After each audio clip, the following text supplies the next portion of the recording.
Did you know that you can insert one Word document into another? And in this video, I'm going to show you how that actually works. And it's really useful. Let's say you're working in one document and it contains some information or some data or text that you want to add into another document. You can actually do that. So let's get right in. So as you can see, I have Microsoft Word open. I'm going to create a blank document and I'm going to do this step by step and show you. So let's say I want to have this document called Drew Tutorial, right? So I'm gonna have it like that, and I'm gonna just say bye as an example.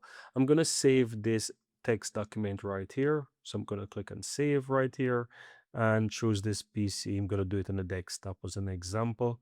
I'm gonna save it on the desktop as an example as Drew tutorial, save right there. And what I'm gonna do now, I'm gonna just open another blank document. This is new. So I'm in a new blank document as you can see. And from here, I'm gonna just click on insert. From insert, we want to look for where it shows object here under the text section. So here you can see objects. You can click the drop down and just choose from text file. This is where you'll be able to now search for the other document, as you can see, Drew tutorial. And I'm gonna click on that and click on insert. It's going to now grab the data or the text from that other document and insert it right into this document. And as you can see at the top, this is document 2. It's a new document, right? So that's it. So guys, if you're ever looking for a way how to insert text from one document into the next, you can easily do it by following these steps. Very easy and very simple, guys.